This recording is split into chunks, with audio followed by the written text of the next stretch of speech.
1090 Jake has carved out a pretty unique lane for himself. He's essentially like TMZ mixed with Maury for hood dudes. Like whenever a hood dude gets exposed for snitching, people will say, I'm not believing the paperwork is real until 1090 Jake covers it. So essentially he's an authority in the street news space. And it's been pretty profitable for 1090 Jake as well. They be like, why you always worried about paperwork? You always talking about somebody's paperwork. Always in somebody's business speaking about paperwork. I wonder why. I don't know why he did this, but he revealed he made over $1 million exposing paperwork on street dudes and rappers. But that only put a target on his back because now people is looking at 1090 Jake as the white man who made over $1 million exposing primarily black dudes and ruining their careers. Because I see you as a motherfucking modern day Klansman that's trying to tear down black people. Our business ain't your business. But let's talk about it. Let's show, shut the fuck up. Shut the fuck up, boy. You the boy now. You the fucking boy. It's been reversed. So I'm going to ask you about, look, if we going to talk about everything, your ratting come first. So let's talk about clear up your ratting. Can we talk about your ratting, yes or no? So where the paperwork? Your allegations of ratting. Where the paperwork? Are we going to talk about your ratting? Where the if we can talk about your motherfucking ratting, you little bitch, don't come in here and talk about no black man on no platform. As 1090 Jake got bigger and more notable for exposing rappers and street dudes' paperwork, others began to look in 1090 Jake past in an attempt to expose him as well. Now, the first attempt at exposing 1090 Jake came when one of his outs posted this video of 1090 Jake making an appearance on the news talking about prison politics. How easy is it to get drugs in a Florida prison? Every single compound I hit, there was all types of drugs on there, whether it's prescription pills, Molly, some spots there was cocaine and meth, but nothing more common than K2. Jacob Cherry, a former inmate, posted the videos to YouTube. 1, 2, 3, 4 flips. He says Florida inmates currently behind bars recorded the videos using cell phones smuggled inside. To be honest, we got to give his ops an A for effort, but those accusations didn't really stick. People had a hard time calling 1090 Jake a snitch and discrediting everything he's done for, I guess, a news video with no paperwork attached. And he ain't really tell on nobody specifically. So folks didn't count that as snitching. But his ops wouldn't give up. They kept looking, they kept searching, they kept trying to find any information on 1090 Jake. And that leads us to the second attempt to expose 1090 Jake, when the ops would find paperwork from 1090 Jake when he was 14 years old. Essentially, the ops located paperwork that details that 1090 Jake told the police that two men came to his house and shot up the window and left. He gave a description of their outfit. His ops thought they had him. They said, yo, this is clear-cut snitching. Ain't no way to explain yourself out of this.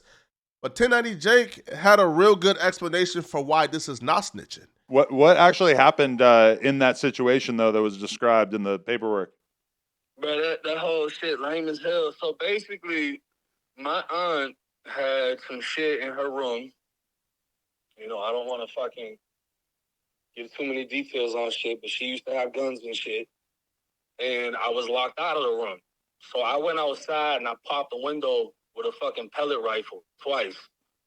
I shoot the window right above where the lock switch is, so I can stick like a pen or a pencil in the hole and flip open the lock and then open up the window from the outside. So when I popped the shit, I shot it the first time, it made a little hole. I shot it the second time, made a big ass hole. So I'm like, all right, fuck, now I need to make up a story. So I call her and tell her this whole story. Yeah, I heard a shot, da-da-da-da-da. I seen this, I seen that. She ends up calling the police. Police come, whatever. That's where the whole fucking narrative came from. It says in the paperwork, nobody was found, nobody existed. It was more so I tried to get into her shit, shot it, told her a story. She ended up calling the police. 1090 would appear to beat the accusations again, bro. All right, at this point, I was looking at 1090 like, bro, this man is Thanos, bro. Can't no accusations stick on 1090 Jake. He would tell a story that, yo, I gave the police a fake account of a fake story that didn't happen, right? There was no suspects because I was the one who shot my aunt's window with a BB gun. Now, the paperwork will corroborate his story because the paperwork did say that the bullet holes was consistent with coming from a BB gun.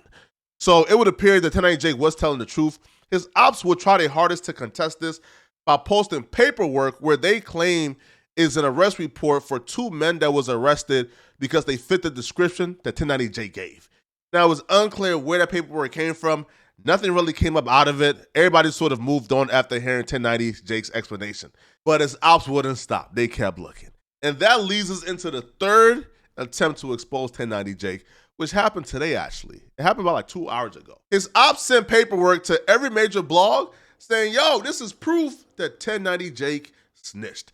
Now, the first half of the paperwork is an incident report where a correctional officer is pretty much explaining why he arrested 1090 Jake and another inmate. The correctional officer stated that 1090 Jake and another inmate both had rocks in their hand and they were attacking each other, so they both got arrested. Both inmates, including 1090 Jake, got sent to confinement, aka the hole. Now, while in confinement, this leads us into the second half of the paperwork. And this is where his ops is saying that 1090 Jake snitched. While in confinement, 1090 Jake wrote a letter to the warden of the jail. In his letter to the warden, 1090 Jake will refute the CO's account of the story. 1090 Jake will refute that he had a rock and he was fighting.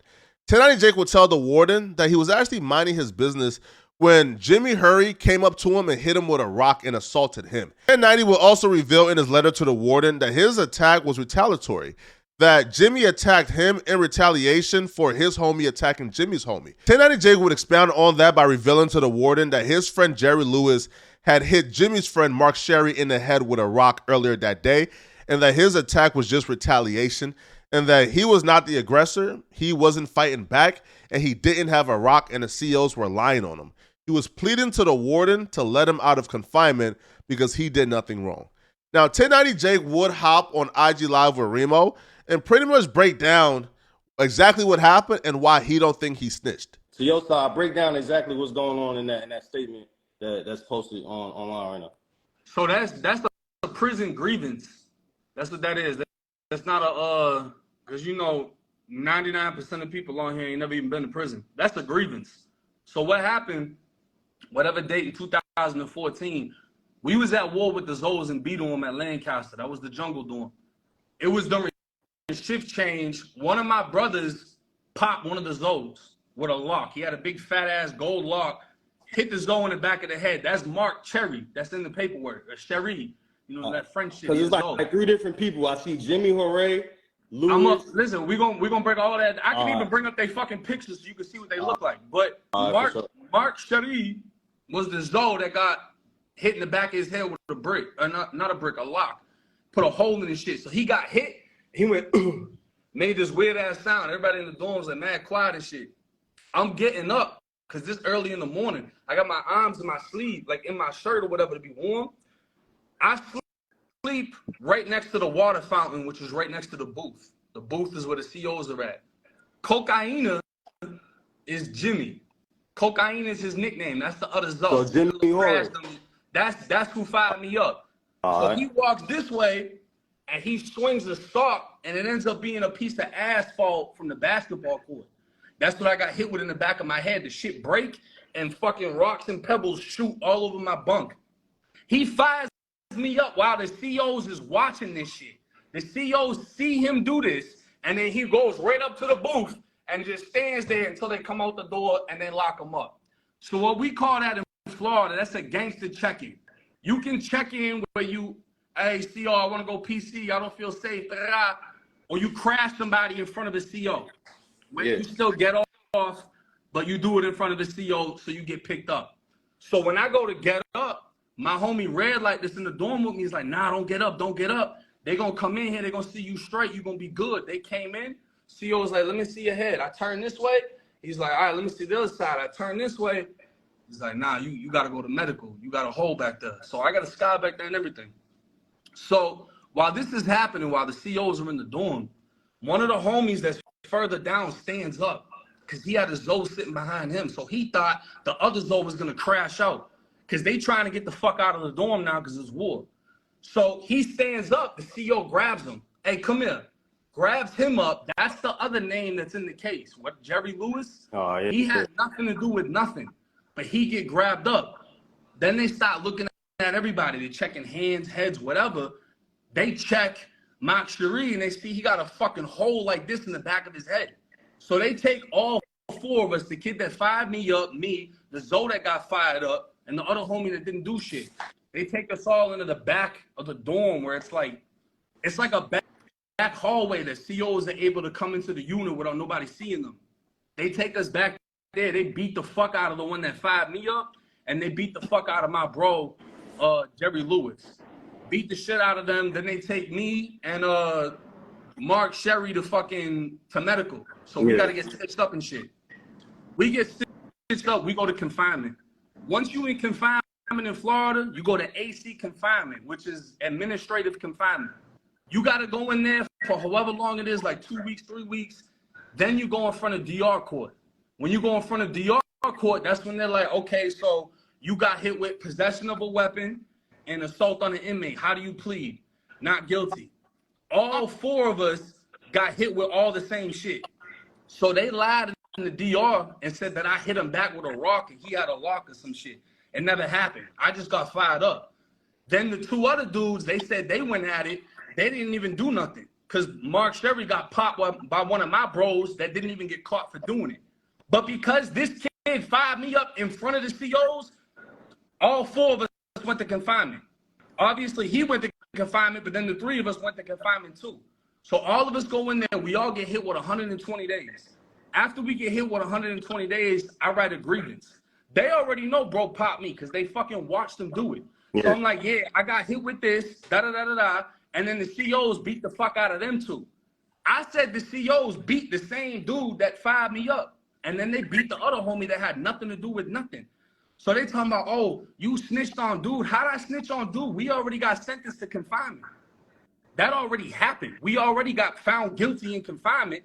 But not only that, you crashed me in front of the police where they watching it. So your ass could just check in. Then they said, oh, you snitched on the police. How you snitch on the police? I thought Kodak Black did that. Everybody said, no, you can't snitch on the police.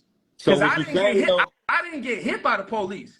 They got beat by the police. So you did, so you basically saying that grievance, or you know what I'm saying, the statement that people seeing is not no forged shit or no fake shit? No, I wrote that. So you definitely wrote it. They were like, oh, it says Mark Cherry. Nah, Mark Sherry is somebody else. That was the Zoe that got hit in the back of his head. That's his explanation of why he believed he didn't snitch.